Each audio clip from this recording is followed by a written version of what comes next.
Estamos aqui para dar voz ao povo, em defesa dos cidadãos, pela dignidade humana. Todos temos deveres, mas também todos temos direitos. Será que existe justiça? Isto é o povo a falar.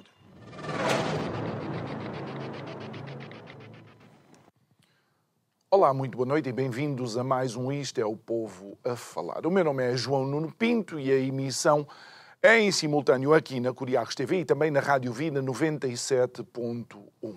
E a importância da informação na história da humanidade é absolutamente essencial, porque é com a informação que as decisões são tomadas, não só a nível governamental, seja nos reinos, nos impérios de outros tempos, como nas nações atuais, mas mais do que isso é a importância da informação na decisão que cada indivíduo deve tomar nas suas próprias vidas. E é precisamente isto que nós podemos ver recentemente através do aparecimento de uma série de plataformas que são de informação, mas que têm uma orientação editorial diferente daquilo que é considerado o mainstream.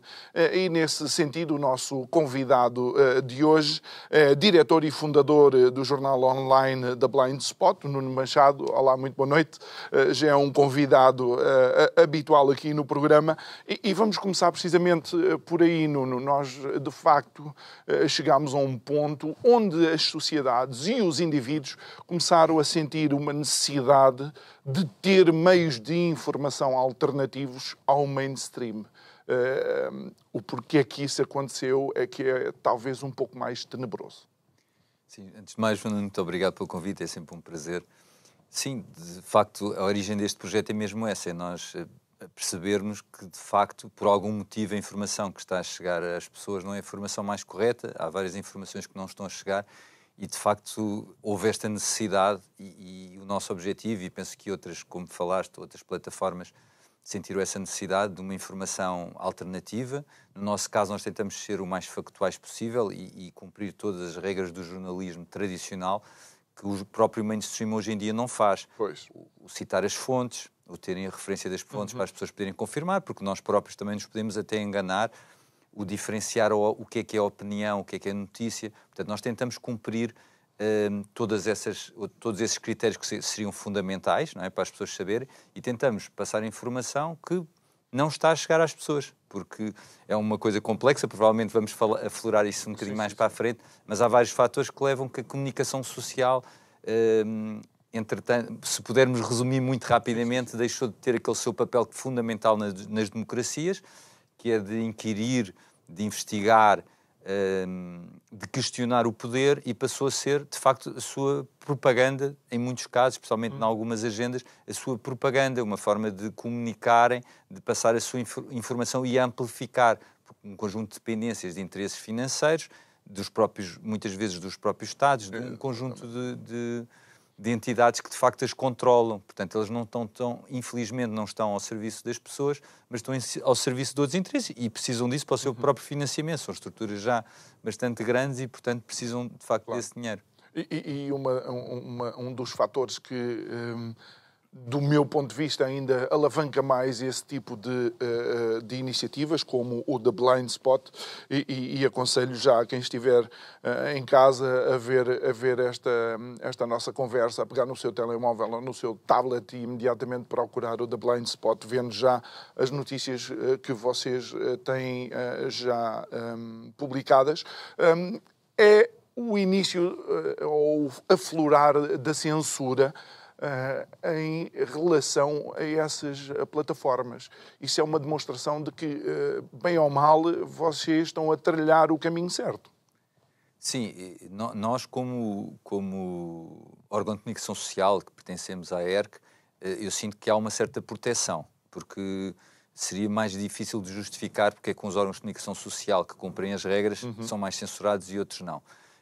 No entanto, mesmo as nossas publicações, quando são publicadas por outras pessoas, inclusive por mim, claro, já podemos estar... Eu vou-te dar um exemplo que me aconteceu e até publiquei sobre isso, que porque eu passei por esse processo todo, como indivíduo e depois também no início do Blind Spot, embora mal passámos para a órgão de comunicação social, isso foi bastante reduzido, que foi um estudo publicado na Nature, portanto um estudo já com todas as fases e numa revista científica, e nós publicámos, como sempre, de uma maneira factual, as frases são exatamente o que foi lá dito, portanto, a própria entrada do artigo. Quase copy-paste. Pronto, porque é já para não arriscar. Quando é opinião ou até análise, nós referimos que é a análise da pessoa. E quando eu fiz a partilha do artigo, copy-paste, não é? Artigo de Blind Spot e depois com a entrada, fui censurado, só que na altura, no Facebook, havia uma parte em que estava para a pessoa contestar a censura. A decisão. E eu, expliquei, disse que era textual, não sei o quê, e foi-me dado razão. Recebi uma resposta, deixei, já não lembro qual foi a penalização inicial, mas voltou a ir para o ar. Então, voltei, mas aquilo já tinha ido abaixo, voltei a publicar. Fiquei 30 dias sem me darem hipótese sequer de voltar a contestar. E hoje em dia a pessoa não tem hipótese de contestar. Primeiro diziam que não tinham pessoal suficiente, apesar de todo o financiamento que as entidades têm, e depois nunca mais. Hoje em dia, pelo menos a mim, nunca mais me deram hipótese, porque eu sempre que contestava, ganhava. Claro. E nunca mais tive. Portanto, esse foi um caso, de facto, que as pessoas...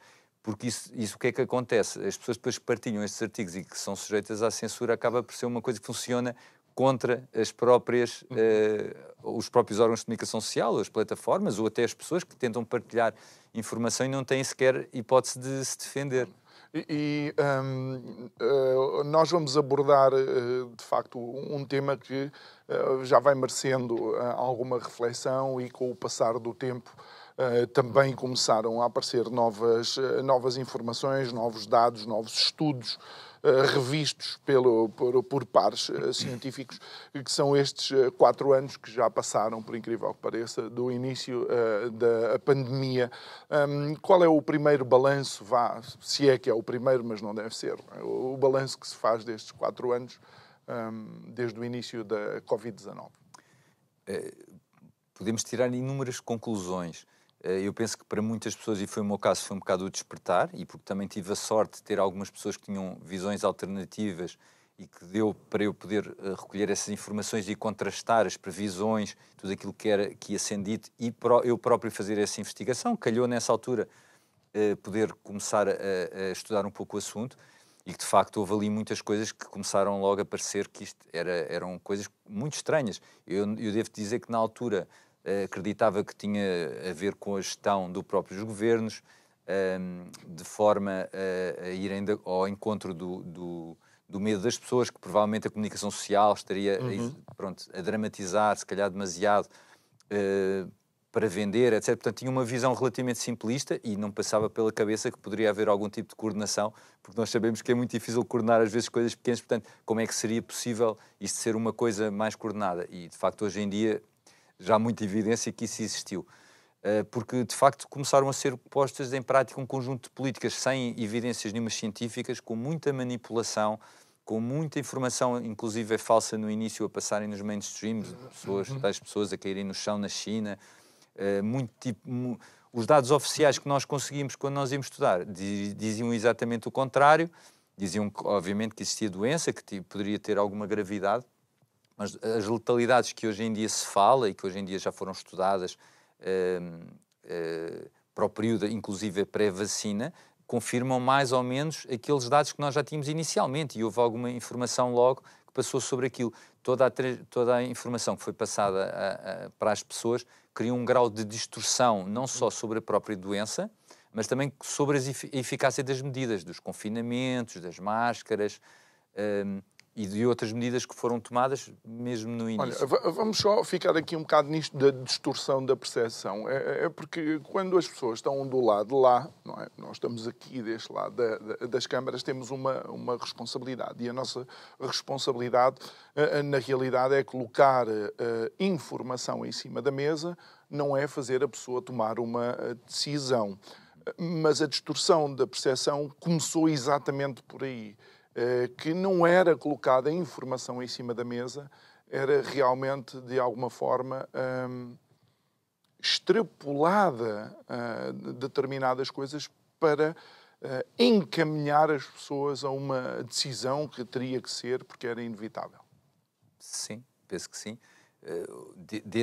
Eu penso que talvez tenha havido uma certa experiência social em conseguir orientar as pessoas para um dado comportamento, que pode, no futuro, bem ou mal, não vamos agora discutir isso, muitas pessoas acham que vai ser necessário, portanto, as pessoas terem um grau de cumprimento de medidas extremo, eventualmente, depois até à chegada da vacina, também provavelmente era um dos grandes objetivos que eles tinham. Eu vou dar um exemplo. Podia falar de muitos, mas há logo um exemplo, numa era em que se fala tanto de desinformação, há logo um exemplo base de desinformação total, sistemática, permanente, que aconteceu durante a pandemia, que foram os números de infectados e principalmente os números de morte de Covid. Obviamente que isto, para quem vê aquilo diariamente, já tem aquilo dentro da cabeça, e houve muito, não, isto é verdade, morreram X, não sei quantos milhões de pessoas com a Covid. E isto nunca foi explicado às pessoas, porque a OMS declarou esta doença como uma doença de registro obrigatório. Ou seja, qualquer pessoa que estivesse infectada pela doença, se falecesse, poderia ser considerado, com alguns critérios, que são, em relação aos países que foram mais apertados, poderia ser considerado morte de Covid, porque era o registro obrigatório. Portanto, só aí os números já poderiam ser aumentados. Os países levaram isso ao extremo e nós temos dados objetivos. Em Portugal nunca nos deram essa informação nem a ninguém, ou seja, nós não sabemos o que é uma morte de Covid. Já houve vários casos de pessoas que morreram por outras causas que se soube e foram mortes de Covid. E a morte dos vírus às vezes é só um fator, não é o fator predominante. Há vários tipos de morte em que o vírus tem uma participação desde pequena até muito grande. Depende das comorbilidades ou qualquer coisa assim. Claro, muitas vezes é o fator final que desequilibra. Mas os países, os que nós sabemos, por exemplo, a Suécia, a Inglaterra, era uma morte de qualquer causa que fosse, desde que tivesse sido um teste positivo, e um teste não quer dizer que a pessoa tivesse sequer doente. Era considerado morte de Covid. Era considerado morte de Covid. Portanto, mesmo que existisse morte de Covid, e não é verdade, houve mortes de Covid, obviamente, claro, qualquer morte seria. Há um caso engraçado que passou na Nova Zelândia, que houve um cidadão neozelandês que levou um tiro, acho que na cabeça, ou pronto, morreu, foi baleado, e apareceu na comunicação social primeiro a morte de Covid, ou mais uma morte de Covid, e os jornalistas inquiriram as entidades de saúde, não, e claro que é morte de Covid, ele teve, há uns tempos, fez um teste positivo, depois também a questão dos testes, que também exagerava muito os números, mas pronto, isto é um exemplo como, a partir daqui, depois muitas outras coisas levaram a uma destruição absoluta sobre... Olha, algo que também preocupou, logo numa fase inicial, eram algumas das medidas que estavam a ser tomadas, não é? 4 anos passados, qual é qual é a informação que existe e quais foram os estudos que foram feitos para confirmar ou de alguma forma descredibilizar não, mostrar que essas medidas não eram as corretas? Sim. Há logo uma coisa de base. Há uma pessoa que estudou bastante isto, foi o André Dias, logo desde o início. Ele tem uma frase que eu acho que resumiu um bocado e que eu acho que se confirmou plenamente, que é: tirou-se 100 anos de epidemiologia pela janela, quando da Covid. Ou seja, existiam 100 anos de estudo deste tipo de doenças. A OMS tinha um manual de intervenção perante pandemias, que dizia o que é que tem evidência, o que é que não tem evidência, e praticamente tudo isso foi esquecido, exceto pela Suécia, que, por coincidência, foi o país com menor mortalidade geral, que é o que interessa. E ainda assim havia mortes Covid, desde que tivesse declarado que tinha Covid. Portanto, claro, se retirassem essas mortes, se calhar o número de mortes ainda era menor. Sim, porque todos... E é verdade que eles tiveram uma epidemia forte de Covid, até porque eles costumam ir à neve e, de facto, foi um dos fontes, veio de Itália, e, portanto, provavelmente teve a ver com isso, e com outros fatores teve ali um pico, mas também existem outras epidemias, e normalmente é isso que aumenta a mortalidade. Mas sim, obviamente que isso aconteceu. Depois, os confinamentos, era mais ou menos reconhecido, havia vários estudos que apontavam que os efeitos colaterais eram enormes e que não tinham grande eficácia. Pronto, depois são coisas mais técnicas, porque é que não têm, e às vezes são um bocado contraintuitivas, mas em geral que os efeitos eram muito mais devastadores do que eventuais benefícios, e penso que isso é mais ou menos confirmado quando se vê a mortalidade geral depois, a partir dessa altura. E depois há uma que para mim foi objetivo, foi muito objetivo, e eu próprio confesso que eu comecei a crise Covid a distribuir máscaras e a importar máscaras e a distribuir máscaras pelos hospitais. Portanto, eu próprio ou havia tanto aquilo que acreditava. Mas depois, quando se vai ver a evidência científica sobre máscaras, de facto a evidência apontava para que não faziam qualquer efeito. É um bocado contraintuitivo, mas não fazem qualquer efeito. Tem a ver com os vírus, do tamanho quase infinitamente pequenos vírus, etc., a maneira como se comportam.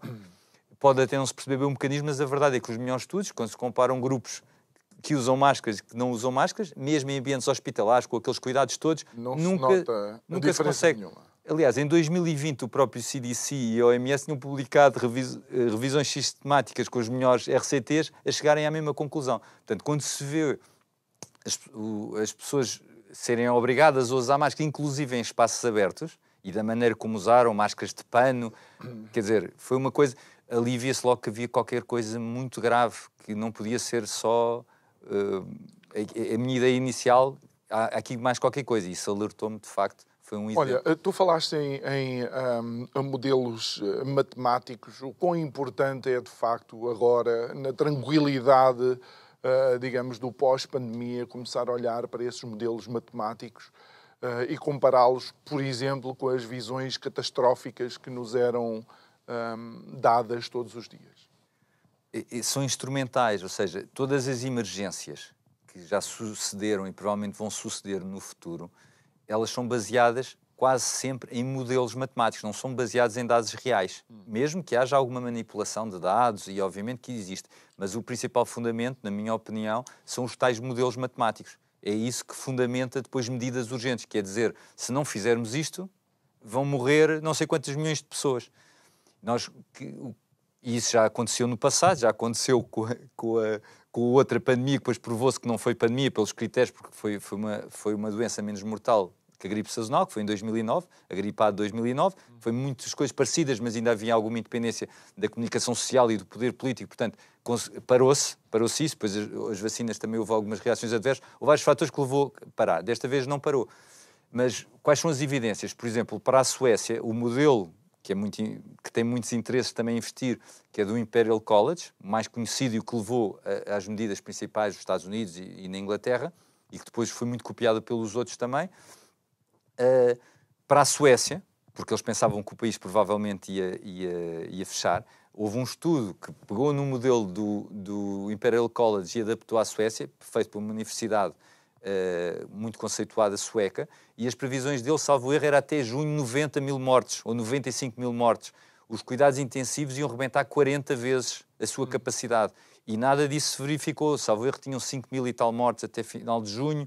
Os cuidados intensivos, eles aumentaram um pouco a capacidade, porque de facto tiveram essa primeira onda grande e conseguiram perfeitamente dentro da capacidade... Que era o expectável.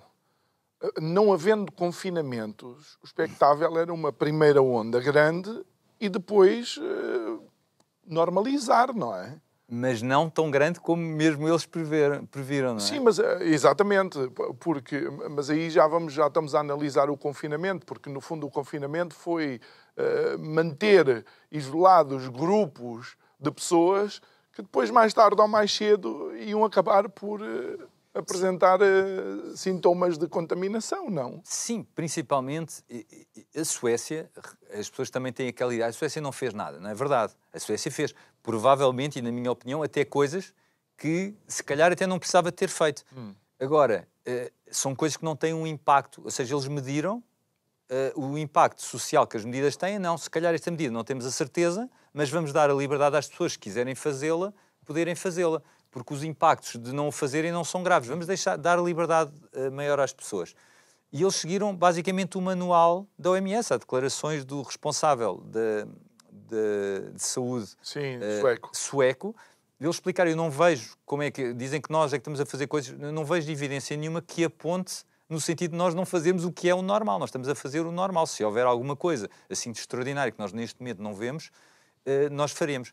E qual foi a diferença do Instituto de Saúde para a nossa DGS e para todas as agências do mundo? É que não estão na dependência do governo. Ou seja, é a única que tem uma independência. Além de ter muita credibilidade, tem independência do governo. Ou seja, a posição dele é a posição que conta. Portanto, todos aqueles que foram agências, como a nossa DGS, que está sobre a alçada do governo, todas, no mundo inteiro, ou praticamente todas, tiveram medidas draconianas a imitar a China, com muitos dados que vieram de lá que estavam completamente errados, com dados, com protocolos de tratamento que hoje em dia sabem foram muito graves, estavam muito errados e levaram a consequências muito graves. O excesso de ventilação mais invasiva, alguns medicamentos que deixaram de dar numa certa fase da doença. Felizmente, muitos países depois não cumpriram aqueles protocolos que os próprios médicos tinham experiência e não os cumpriram.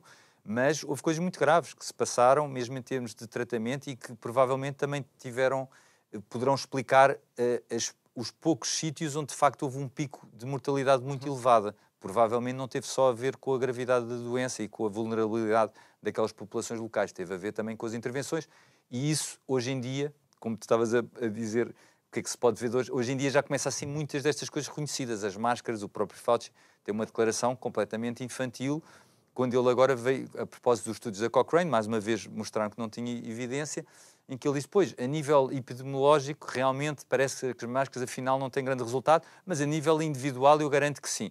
Que é uma coisa que não faz sequer qualquer tipo de sentido. E, portanto, houve várias coisas que hoje em dia, pouco a pouco, foram mais aceites, e essa também do excesso... Aliás, basta ver as encomendas todas de ventiladores, alguém há de ter ganho muito dinheiro com isso, não é? Que depois viu-se que não foram utilizados. Muito bem. Depois há a fase em que surge a inoculação. Portanto, a vacina trouxe, de alguma forma, uma esperança renovada, não é? Para as pessoas. Mas mesmo com as vacinas aconteceram uma série de coisas que nos pareceram paradoxais. Sim.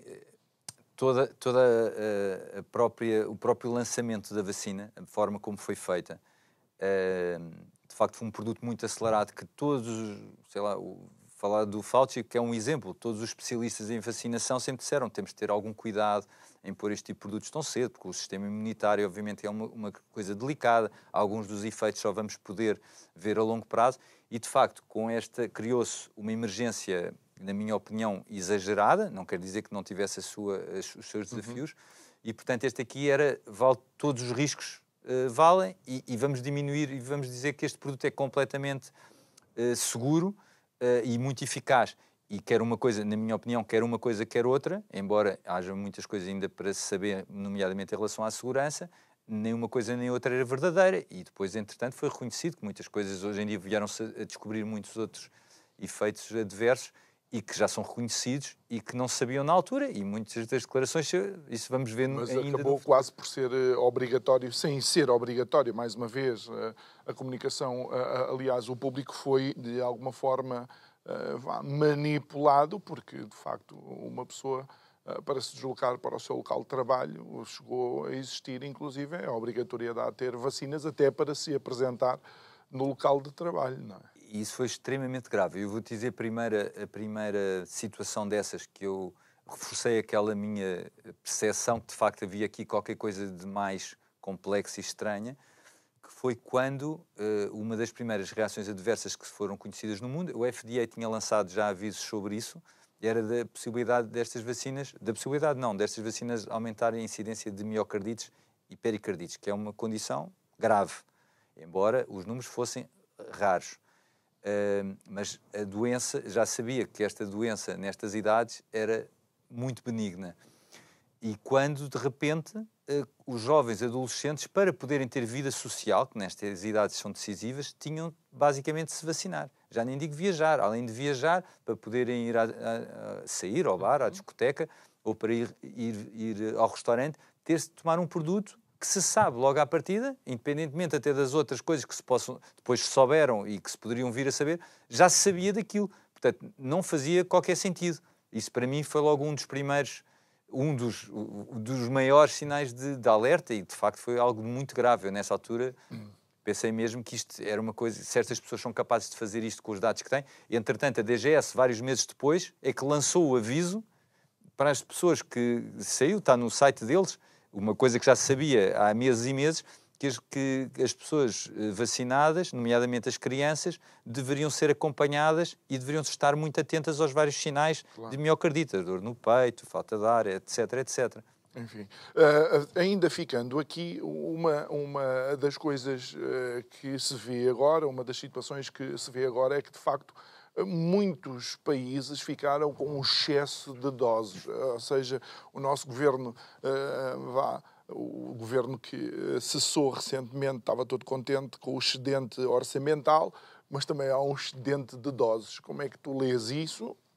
Também acompanhado pela investigação que a Procuradoria Europeia está a fazer a Ursula von der Leyen relativamente à aquisição de vacinas, neste caso, creio que da Pfizer. Sim, essa negociação foi com a Pfizer, exatamente. Nós acompanhamos esse caso bastante desde o início, porque eu penso que é um caso bastante grave, que teve a ver com a primeira fase da negociação, pois há uma fase mais de pormenor, mas houve uma fase inicial que aparentemente foi negociada pelo CEO da Pfizer e a própria Presidente da Comissão Europeia através de mensagens. E depois, uma senhora procuradora da Justiça, não me lembro agora do cargo, mas é alguém que investiga este tipo de assuntos dentro da União Europeia, veio pedir informações sobre isso e que as mensagens fossem, obviamente, divulgadas, porque é algo que influencia a vida de todos os europeus. E, na altura, a Presidente da Comissão disse que já não tinha as mensagens, que tinham sido apagadas. Também houve vários procedimentos para tentar que a própria Pfizer falasse sobre essa negociação e ambos se recusaram a prestar qualquer tipo de declaração. Isso, entretanto, foram feitas várias queixas, inclusive por 2 países da União Europeia, a propósito também das tais compras. E, de facto, o que foi acordado com a Pfizer foi uma compra recorde de valores, eu agora não tenho aqui presente, mas foram recordes absolutos, por larga margem, de 20 mil correspondia milhões. a não sei quantas doses por pessoa, mas uma coisa mesmo absurda, que vinculava todos os contribuintes europeus a pagarem aquilo. Neste momento, até ao final do ano passado, já tinham sido desperdiçados o correspondente a 4 bilhões de euros. Em Portugal também 4 os números... bilhões de euros. Okay. Em Portugal, penso que até o Página 1 publicou também há pouco tempo sobre isso, também foram já desperdiçadas bastantes, mas continuam a fazer encomendas. A União Europeia, também publicámos o contrato da Pfizer, continuamos a ter de comprar à Pfizer, portanto, neste momento isso continua em vigor, mas já desbloqueou mais verbas substanciais para se comprar da Moderna. Portanto, numa altura em que a doença afeta cada vez menos gente, devido à imunidade, outros fatores, ou o que se quiser pensar, continua a haver estes investimentos. Portanto, isso levanta, de facto, suspeitas e a falta de transparência E é bom relembrar que acho que não é a primeira vez que Ursula von der Leyen está numa situação desta. Certo, nós também abordámos isso, fomos investigar um bocadinho o historial e é curioso que ela, enquanto Ministra da Defesa alemã, antes de ir para a Comissão Europeia, viu-se exatamente num caso destes, em que, salvo erro, era, não sei se seria secretário de Estado, mas alguém sob a alçada dela também desapareceu as mensagens e ela própria também tinha desaparecido as suas próprias mensagens. Ou seja, isto já é um procedimento... Portanto, numa aquisição qualquer... de material militar, pronto, que é outra das grandes indústrias que aparentemente é bastante favorecida por estes... É só importante lembrar que os nossos submarinos são alemães. Os nossos famosos submarinos são alemães. Não porque, às vezes, dá a sensação porque a Alemanha está ali muito perto dos países da Escandinávia, dos países escandinavos, que não existe suspeitas de corrupção na Alemanha, o que é de todo falso. A Alemanha também é um país que tem lidado com situações, nomeadamente como esta, não é? Posso dizer que ao longo uma das conclusões que eu tirei ao longo destes 4 anos, e que para mim foi um bocado surpreendente, e no princípio até foi algo que me levou a duvidar e ser muito cético e não querer acreditar no que os meus olhos viam, foi de facto o papel da Alemanha, e nomeadamente Angela Merkel, que era uma pessoa que eu penso que toda a gente tinha como uma pessoa séria e rigorosa, e provei que de facto não é verdade. De facto, a Alemanha alinhou teve na narrativa e teve um papel absolutamente basilar nisto. Nuno, fins destes 4 anos já começam a aparecer outros estudos sobre a pandemia. Eu acho que os estudos sempre foram feitos e continuam de facto a aparecer, e todos eles basicamente no mesmo sentido. Talvez o dado mais importante, que vem um bocadinho confirmar aquilo que muitas pessoas disseram desde o início, e depois também desde as campanhas de vacinação, mas desde o início, é que de facto os números da mortalidade geral, já depois da maior parte das pessoas terem apanhado a doença, de grande parte da população estar vacinada, são absolutamente assustadores. E isto está a levar, inclusive, a que alguns países já estão a mudar o sistema de contagem do excesso de mortalidade, que é também algo grave, foi algo que também foi muito manipulado. Nós tivemos mesmo naquelas entidades como Our World in Data, não é? Que nós consideramos bastante credíveis, que alteraram, a meio de um processo de investigação, e que devia haver pessoas a investigar os números, alteraram a forma como eram contabilizados, por exemplo, o excesso de mortalidade, por exemplo, da Suécia. E nunca foram transparentes, ou seja, aqueles dados iniciais não são transparentes para as pessoas, os jornalistas, os investigadores poderem... isso é logo um sinal péssimo. Tu lembras-te do caso das previsões do técnico, a propósito das festas populares, que basicamente eles pressionaram e fizeram um lobby em toda a comunicação social, se não voltarem a fazer testes e toda a gente a usar máscara, vão morrer, salvo erro, 7.000 ou 8.000 pessoas a mais e vai haver o disparar das infecções. E depois, como não aconteceu nada disso, nós tivemos, nesse é que dá para comprovar, não é? Quando eles dizem, se fizerem isto, se não fizerem isto, vai morrer muita gente e vai haver isto tudo. Quando eles não fazem é que dá para comprovar que, de facto, aquilo não tinha bases nenhumas, não é?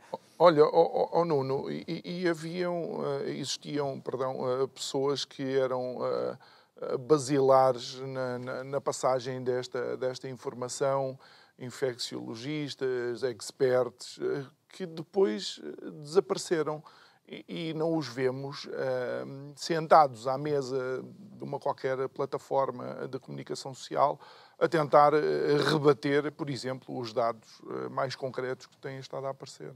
Esse é logo um sinal péssimo, que é quando as pessoas querem que a sua verdade seja, por algum motivo, a verdade absoluta, não é? Portanto, não querem o debate com outras pessoas. E eu acho que houve algumas pessoas que tiveram algumas intervenções que estavam de boa fé, outras nem tanto. Mas esse é logo o sinal que eles estão protegidos pelos fact-checkers, pela comunicação social mainstream, e, portanto, tudo aquilo que eles dizem vai-se dar a volta. Mesmo que digam alguma coisa comprovadamente falsa, aquilo não vai aos fact-checkings, a comunicação social vai omitir. Mas eu tenho-te a dizer, e eu penso que isso foi em Portugal e quase em todo o lado do mundo, verdadeiros especialistas, pessoas que percebem daquela área especificamente, foram muito, muito poucos.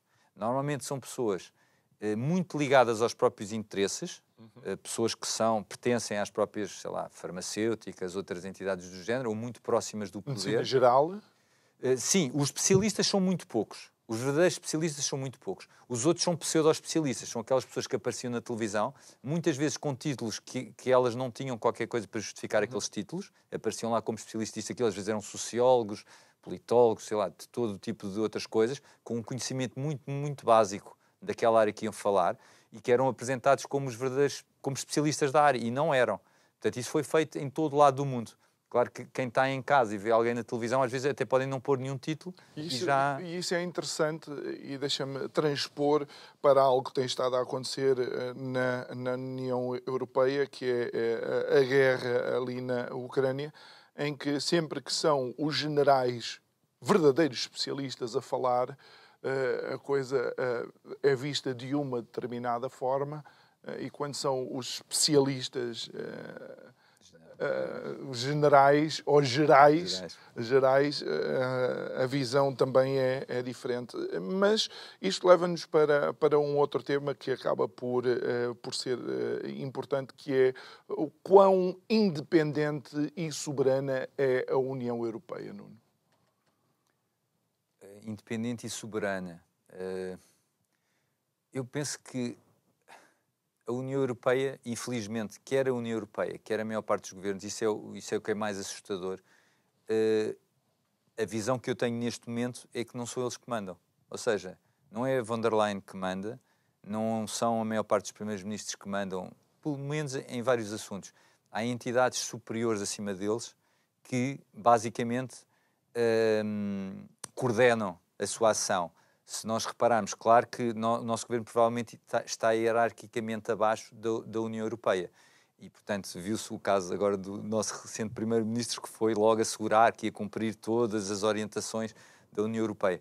Mas, provavelmente, a União Europeia, ela própria, é condicionada por um conjunto de interesses e que eles não têm muita latitude. Nem sei se querem, se não querem, mas não têm muita latitude. E se nós repararmos em todo o alinhamento que existe da União Europeia e de outros governos, como, por exemplo, o governo atual dos Estados Unidos, com alguns interesses e ligadas a algumas indústrias, verificamos que é um alinhamento total. Há uma agenda?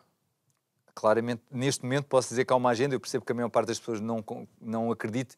Eu também não acreditaria se não tivesse há 4 anos a estudar estes assuntos, mas claramente há uma agenda e há certas áreas que é basicamente onde se ganha muito dinheiro agora e que muita gente tem dinheiro investido, que são incontornáveis. E quem for contra essas agendas, basicamente não tem possibilidade nenhuma. E depois podemos falar, a propósito dos lobbies, como é que isso se processa, porque realmente para é existir estranho. uma agenda tem que existir influencers, ou seja, lobistas que junto dos decisores políticos, e mais uma vez decisores políticos entre aspas, os levam a adotar os pontos dessa agenda. Quais são esses pontos? Já comentaste, então, mas quem são os principais lobistas?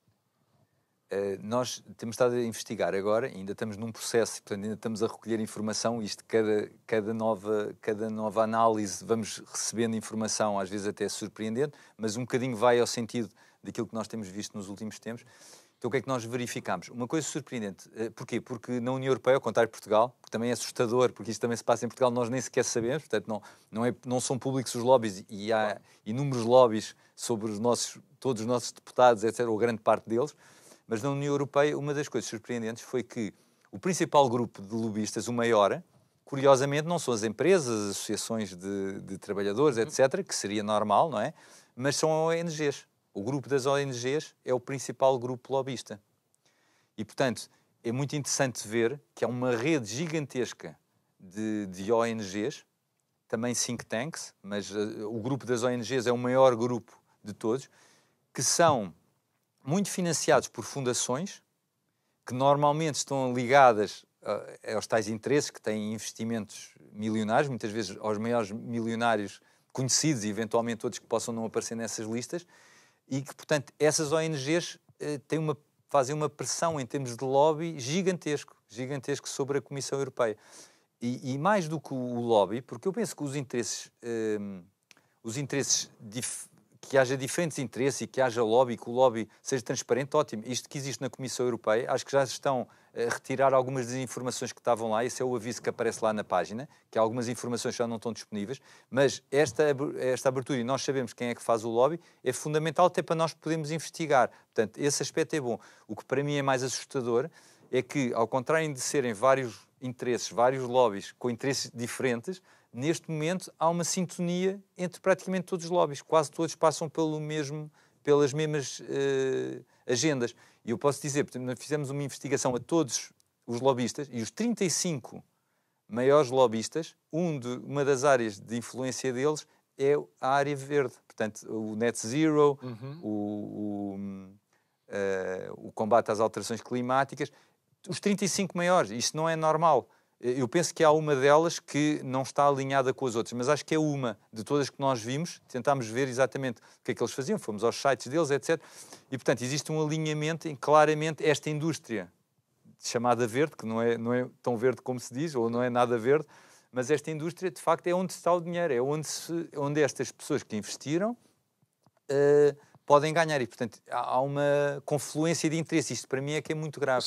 Consegues dar algum exemplo de entidades desse tipo que esteja devidamente registado, não é? Certo. Há inúmeras, nomeadamente, inúmeras fundações que têm um impacto enorme. O que nós depois tentámos ver é quem é que as financia. Ok. Porque, de facto, apareciam... É o famoso segue o dinheiro, não é? Exatamente. Basicamente, muitas das coisas conseguem-se descobrir seguindo o dinheiro. Portanto, desde que haja um mínimo de transparência, é possível investigar isso. E, felizmente, na União Europeia isso existe. E, portanto, existem várias fundações, alguns que têm um papel muito importante, mas nós tentámos ver quem é que está por trás, porque às vezes são um bocado... Há muito outsourcing de lobbying, foi uma das coisas que nós verificámos. Portanto, fundações. Há 3 que nós identificámos como os principais. A Rockefeller, a do Gates e as fundações do Soros. Porquê? Porque além de aparecerem já nos primeiros lugares, portanto nos lugares destacados, elas têm uma rede de influência, elas vão fazendo outsourcing e criam dezenas, centenas de ONGs que fazem lobbying no mesmo sentido. Por exemplo, o Bill Gates sabemos que tem vários interesses ligados também à questão da vacinação global e da saúde global. Ele tem várias ONGs que financiam, que fazem lobby exatamente sobre esse tema. Portanto, isto é uma pressão gigantesca sobre as entidades, não é só sobre a União Europeia, sobre os países, de certeza que é a mesma coisa, e os países também investem muito dinheiro, mas sobre a União Europeia para que os seus interesses sejam protegidos. E depois o que é que nós podemos ver? Estas entidades que se dizem filantrópicas, de filantropia, provavelmente têm muito pouco, são mais um instrumento. Ou seja, no fundo, estamos a falar de pessoas extremamente ricas, que a palavra rico já nem se aplica a estas pessoas, não é? Estamos a falar de multimilionários que utilizam fundações ou ONGs que, por causa de serem tal, não são fiscalizadas da mesma forma e provavelmente não pagam os impostos devidos aos governos dos países onde elas funcionam, que acabam por ditar quais são as políticas, mas que depois vão alimentar as empresas que estes mesmos investidores têm lá. Portanto, isto é o mesmo estar a ganhar dinheiro com o meu e o teu dinheiro. Claro, isso é outra coisa assustadora, que é quem é que paga isto?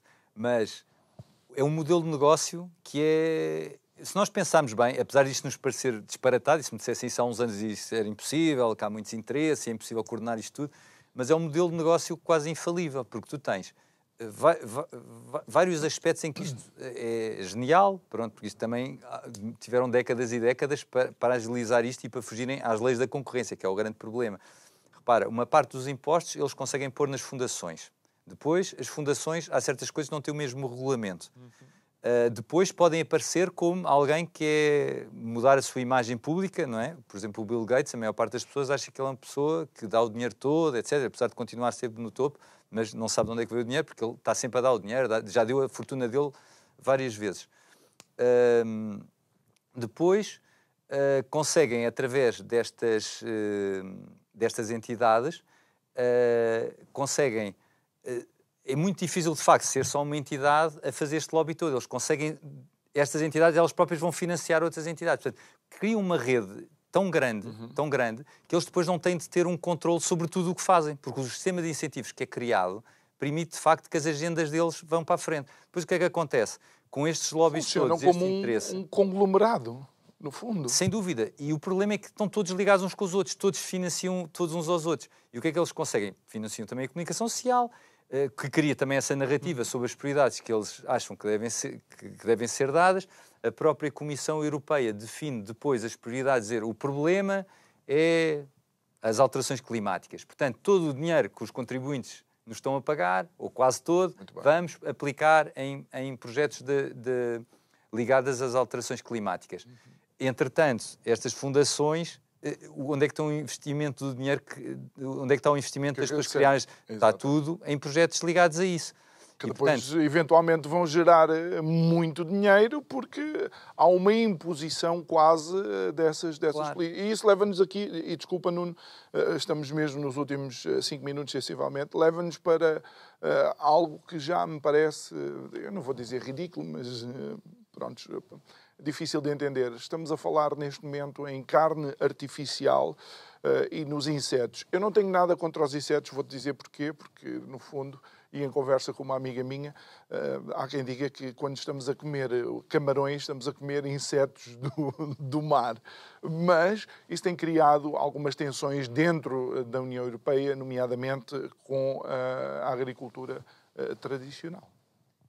Sim, eu penso que o tema da agricultura é um tema interessante e nós que fomos estudar um bocadinho a história, como é que surgiram estas agendas e estas prioridades, que já não vêm de agora e já foram muito debatidas. É um bocado surpreendente quando há pessoas que se arrogam a dizer, vamos agora ver qual vai ser a próxima emergência e qual é que... Nós temos de unir as pessoas para os recursos serem todos canalizados e para as pessoas seguirem aquilo que nós vemos como são os grandes problemas da humanidade, o excesso de população, as alterações climáticas.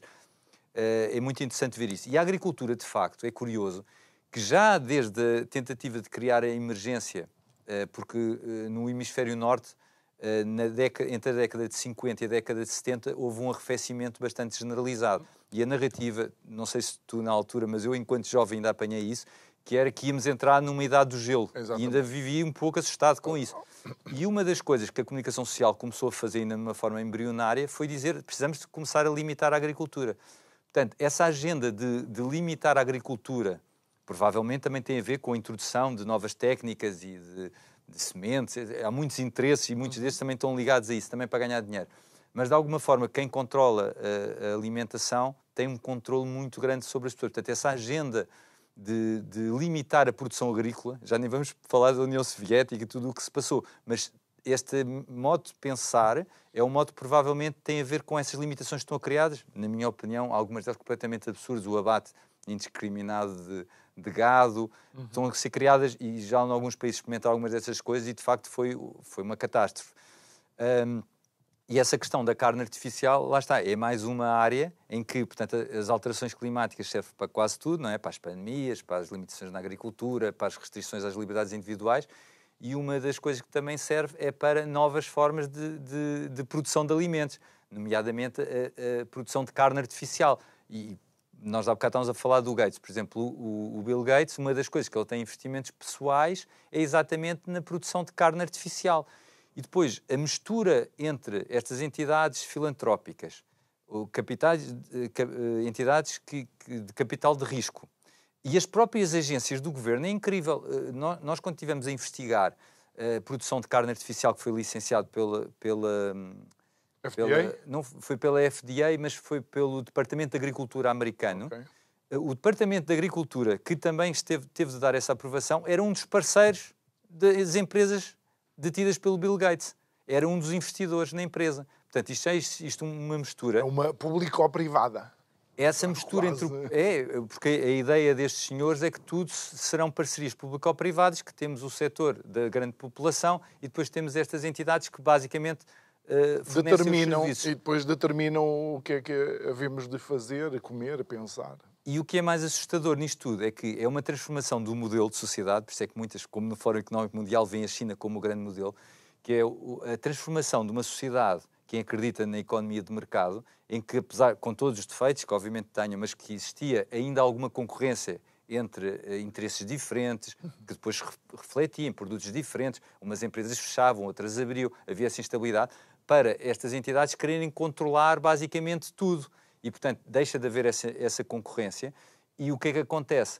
Em vez de serem investidores privados que põem o seu capital, se correr bem, ganham muito dinheiro, se não correr, portanto, a economia liberal mais tradicional, o que eles basicamente estão a conseguir, através do lobby e de outros instrumentos e da manipulação também da opinião pública e da propaganda, conseguem que sejamos nós que estamos a cobrir o risco deles. Ou seja, eles investem, mas no fundo eles não têm risco, porque a grande parte do capital, eles investem uma parte, mas depois... É o Estado somos nós. Portanto, como é aquele o caminho, mesmo que aquelas medidas não sejam eficazes, depois a pressão para se continuarem com elas é enorme, porque é a própria Comissão Europeia, são os próprios países que investiram credibilidade e dinheiro nelas. Muito bem. Nuno Machado, diretor e fundador do The Blind Spot, eu sei que vocês vão ter agora um jantar muito em breve, em 30 segundos conseguires. Vamos, nós fazemos uma das nossas atividades é conseguir, sobre alguns temas, algumas pessoas, nós tentamos trazer pessoas da sociedade, das empresas, das universidades, para serem discutidos e serem apresentadas visões diferentes. Já fizemos isso sobre vários temas que estão na ordem do dia e outros que não estão, mas que também são igualmente importantes. E, portanto, nós acreditamos muito nessa discussão de diferentes ideias e de... Diferentes pontos de vista. Claro, diferentes pontos de vista, de combate, mas também de umas pessoas aprenderem com as outras e de passarmos alguma desta informação que não está disponível para a sociedade, ou seja, para as pessoas, quando forem para a empresa, terem outros dados que não sejam aqueles dados que todos os dias vemos na televisão e que às vezes são insuficientes. E podem saber desse jantar indo ver as redes sociais da Blind Spot? Neste momento não, porque neste momento estes jantares são ainda por convite. É bem. uma coisa que nós provavelmente no futuro está em pensamento, porque tudo tem vantagens e desvantagens, que as pessoas também querem ter alguma liberdade para falar. Mas quem quiser que envie um convite. Nuno Machado, do The Blind Spot, muito obrigado por ter estado aqui connosco. Obrigado a si que nos acompanhou em mais uma semana de conversas. Quero desejar-lhe um excelente fim de semana. Recordar que na segunda-feira vamos estar de volta para mais um Isto é o Povo a Falar. Muito obrigado, excelente fim de semana e até segunda.